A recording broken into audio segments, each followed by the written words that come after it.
Bismillahirrahmanirrahim. Assalamualaikum warahmatullahi wabarakatuh. Alhamdulillah Rabbil alamin wassalatu wassalamu ala asrafil anbiya'i wal mursalin wa ala alihi wa sahbihi rasulillahi ajma'in. Asyhadu an la ilaha illallah wahdahu la syarikalah wa asyhadu anna Muhammadan abduhu wa rasuluh ya nabi ba'da amma ba'du. Pertama-tama sekali, marilah kita bersyukur kepada Allah Subhanahu wa taala. Semoga Allah senantiasa memberikan kita rahmat dan kesehatan sehingga kita bisa beraktivitas seperti biasa.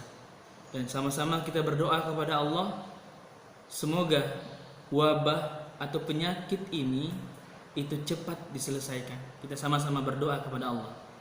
Dan anak-anak Ustadz semuanya, sudah lama kita tidak bertemu.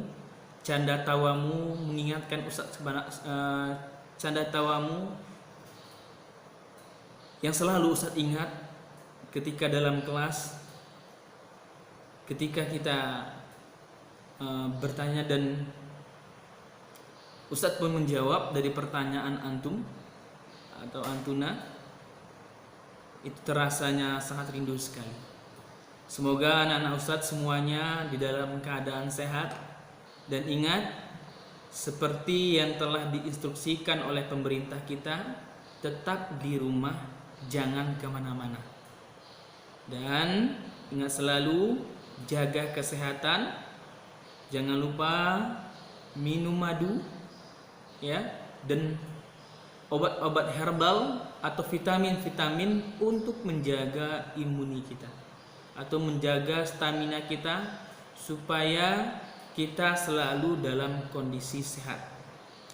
Baik, anak-anak Ustaz semuanya, sekarang kita akan belajar tentang sejarah kebudayaan Islam.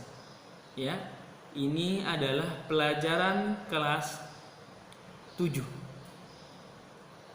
Dalam hal ini Ustaz akan membahas tentang yaitu sebagai berikut. Materi kita yaitu mendakwakan Islam kepada berbagai kabilah dan orang per orang. Ini merupakan suatu kebiasaan Rasulullah SAW sejak Allah memerintahkan kepada beliau untuk terang-terangan dalam berdakwah. Adalah keluar pada musim haji dan pada hari ketika orang-orang Arab menuju ke kota tempat-tempat berkumpul para kabilah. Beliau mendakwahi mereka kepada Islam, mengajak mereka kepada Islam. Dalam perkumpulan itu, banyak kabilah-kabilah datang dari berbagai macam kota. Sehingga di kota Mekah ada beberapa pasar orang-orang Arab yang terkenal pada zaman jahiliyah yang terdekat dengan kota Mekah. Antara lain yang pertama adalah Pasar Ukaz. Ya. Pasar Ukaz ini adalah terletak di antara Nakhlah dan Taif. Mereka biasanya mendirikan pasar di sana hingga akhir bulan Zulqa'dah. Sedangkan yang kedua yaitu Pasar Majannah adalah satu tempat di lembah Maru Zahran. Ia berada di bagian selatan dari kota Mekah. Adapun yang ketiga adalah yaitu Zul Majaz, terletak di balik Gunung Arafah. Tempatnya di belakang Gunung Ar-Rahmah, yaitu Jabal Rahmah.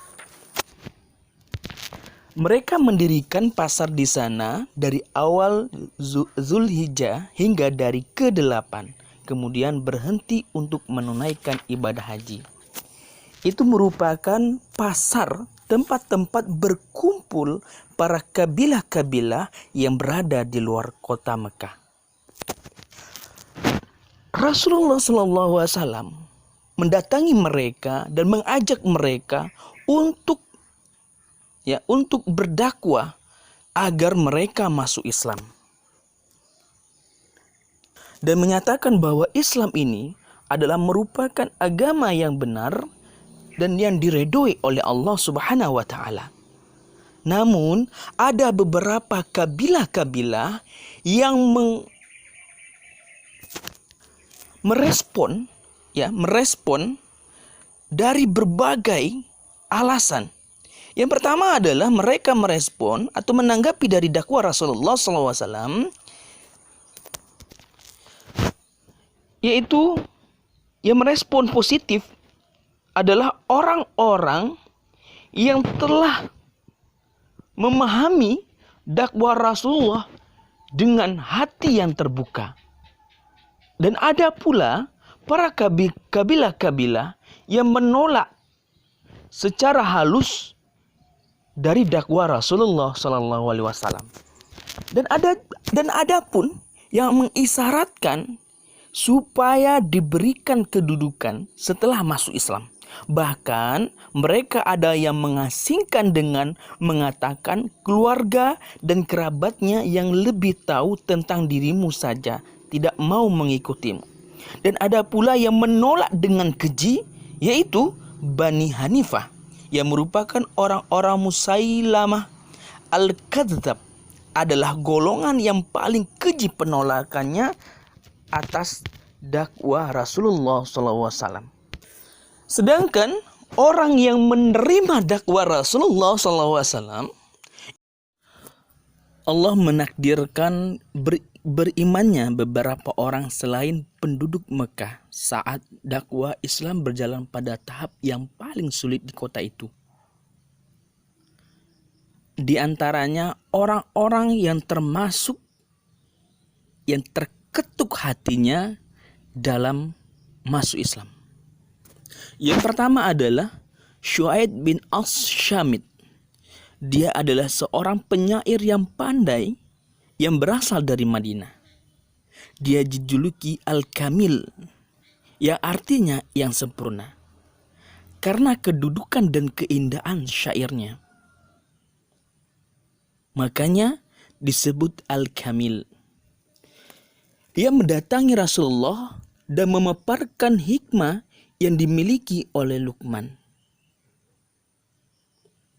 Sedangkan Rasulullah pun memaparkan kepadanya berupa ayat-ayat Al-Quran yang dibacakan di depan Syuaib bin Syamit. Syuaib bin Asyamit, dia berkata, sungguh ini benar-benar perkataan yang indah. Karena Syuaib bin Asyamit yang merupakan seorang penyair, baru kali ini dia mendengar berupa ayat Al-Quran yang begitu indah. Sehingga Syuaib bin Asyamit dia menyatakan Islam kepada Rasulullah Sallallahu Alaihi Wasallam.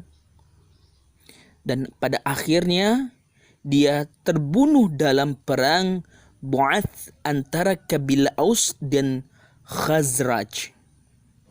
Yang kedua adalah Iyas bin Mu'adz. Dia adalah seorang pemuda dari Madinah. Dia bersama rombongan kabilah Aus. Ia datang ke Mekah pada awal tahun ke-11 dari kenabian. Mereka tengah mencari persekutuan dengan orang-orang Quraisy untuk melawan kabilah Khazraj. Kemudian Rasulullah mendatangi mereka, mengajak mereka kepada Islam, mendakwahkan kepada mereka Islam, menyebutkan kebenaran-kebenaran yang terdapat di dalam Islam, supaya mereka masuk Islam dan memahami bahwa Islam itu adalah agama yang benar. Kemudian Iyas pun berkata kepada rombongannya, demi Allah, ini lebih baik daripada tujuan kalian kemari. Karena Iyas mendengar bacaan ayat-ayat Al-Quran yang dibacakan oleh Rasulullah SAW, terketuk hatinya ingin masuk Islam. Namun ada seorang dari temannya, yaitu Habul Haisar, seorang anggota rombongan itu, melemparkan wajah Iyas dengan pasir sambil berkata, "Menyingkirlah dari kami, sungguh kita tidak datang bukan untuk urusan ini." Iyas pun terdiam, dan tidak lama setelah mereka kembali ke Yastrib, ia meninggal dunia. Ia selalu bertahlil, bertakbir, bertahmid, dan bertasbih sebelum berpulang kepadanya. Kaumnya tidak ragu bahwa ia mati dalam keadaan Islam. Baik, yang ketiga adalah Abu Dzar Al-Ghifari. Siapakah Abu Dzar Al-Ghifari ini? Abu Dzar Al-Ghifari adalah salah satu anggota kabilah Al-Ghifari yang mempunyai kelebihan dari anggota kabilah-kabilah lain. Kelebihan dalam bentuk keteguhan hati, kematangan akal, dan pemikiran yang jauh ke depan. Abu Dzar Al-Ghifari, dia merasa sangat sempit terhadap berhala-berhala yang disembah oleh kaum selain Allah, oleh kaumnya selain Allah. Dan dia tidak menerima apa yang dia lihat pada bangsa Arab, akidah yang rusak dan agama yang buruk. Ketika itu Abu Dzar Al-Ghifari mendengar berita yang diutus seorang nabi dan rasul yang berada di kota Mekah. Di manakah Abu Dzar Al-Ghifari ini mendapatkan berita, yaitu disebarkan oleh Suaid bin Asyamit dan Iyas bin Mu'adz. Maka ia mengutus saudara laki-lakinya yang bernama Anas untuk membuktikan kebenaran, apakah benar di kota Mekah ada seorang nabi dan rasul yang membawa agama yang benar. Akhirnya Abu Dzar Al-Ghifari mengutus saudara laki-lakinya untuk menuju ke Mekah. Ketika saudara laki-lakinya telah sampai di kota Mekah dan kembali ke kampungnya, dan ketika itu Abu Dzar menunggu-nunggu, tidak sabar untuk mendengar berita dari saudaranya. Anas datang dan pun Abu Dzar bertanya kepada Anas, "Wahai saudaraku, apa yang engkau dapatkan berita di kota Mekah itu?" Anas mengatakan bahwa yang disebut oleh kaum Quraisy itu tidak terbukti kebenarannya, karena saya langsung berhadapan Rasulullah Shallallahu Alaihi Wasallam. Orang Quraisy menyebut bahwa Muhammad ini adalah seorang dukun, sedangkan saya sering berteman dengan dukun-dukun. Namun bacaan-bacaan dukun itu berbeda dengan Muhammad bacaannya. Karena bacaan yang dibacakan oleh Muhammad itu merupakan kalimat yang luar biasa. Dan orang Quraisy menyangka bahwa Muhammad itu adalah seorang penyair yang bohong. "Aku adalah seorang penyair," kata Anas. "Tapi aku tidak pernah mendengar kalimat yang diucapkan oleh Muhammad begitu indah dan begitu luar biasanya."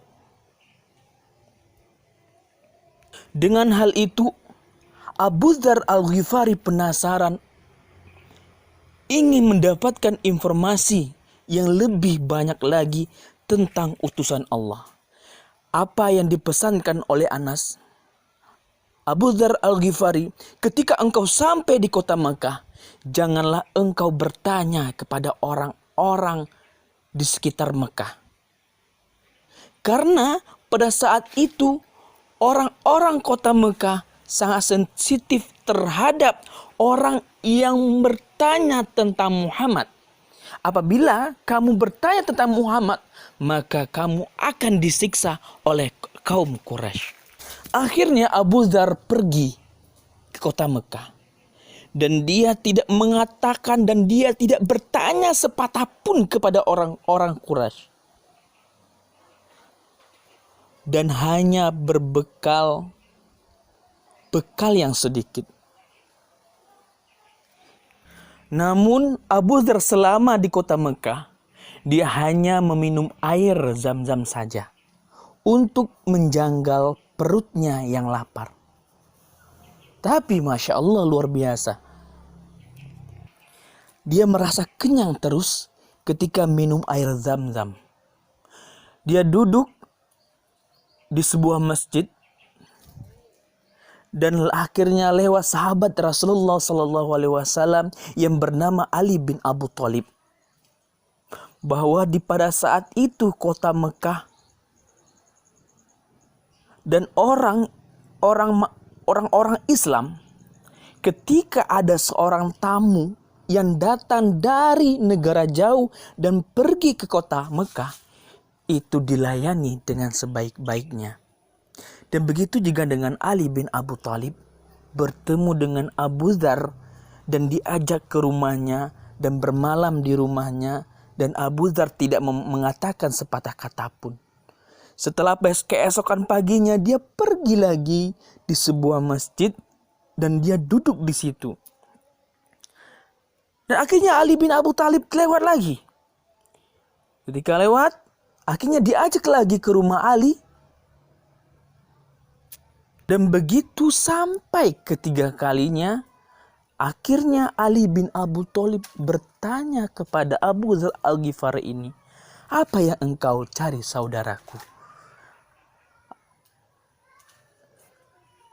Apa yang engkau cari di kota Mekah ini sehingga kamu tetap di kota Mekah?"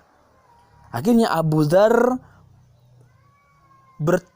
mengungkapkan apa yang menjadikan niatnya dari kampungnya ke kota Mekah. Bahwa, "Apakah engkau mau berjanji kepada aku tidak menyebutkan kepada bangsa-bangsa Arab?" "Ya, aku berjanji," kata Ali bin Abu Thalib. Akhirnya Abu Dzar mengungkapkan dan mengatakan kepada Ali bin Abu Thalib bahwa, "Dahulu aku mengutus saudara laki-lakiku untuk mendapatkan informasi bahwa di kota Mekah ini ada seorang nabi dan rasul utusan Allah Subhanahu wa taala." Dengan hal itu Ali bin Abu Thalib takjub mendengarnya. "Wahai saudaraku, engkau bertanya kepada orang yang benar."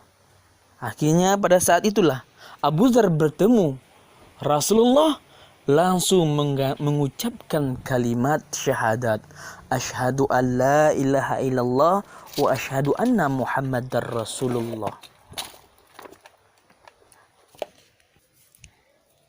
Sebelum bertemu Rasulullah, sebelum sampai di Rasulullah dan sampai ke rumah Rasulullah, orang yang pertama kali mengucapkan salam kepada Rasulullah SAW adalah Abu Dzar Al-Ghifari. Apa yang diucapkan oleh Abu Dzar Al-Ghifari ketika bertemu dengan Rasulullah? Dia mengucapkan, "Assalamu alayka ya Rasulullah." Rasulullah menjawab, "Wa alayka salamullah wa rahmatuhu wa barakatuh."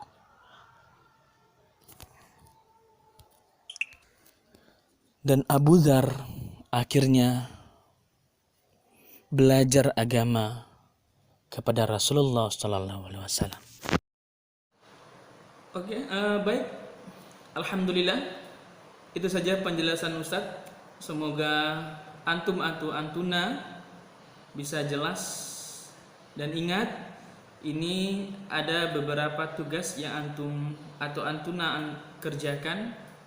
Pengumpulannya itu sesuai jadwal. Ingat, Nah Ustadz, ketika pengumpulan tugas jangan lupa membuat nama hari kelas, ya, karena Ustadz tidak bisa mengingat-ingat nama antum atau antuna sebanyak lebih dari 10, ya.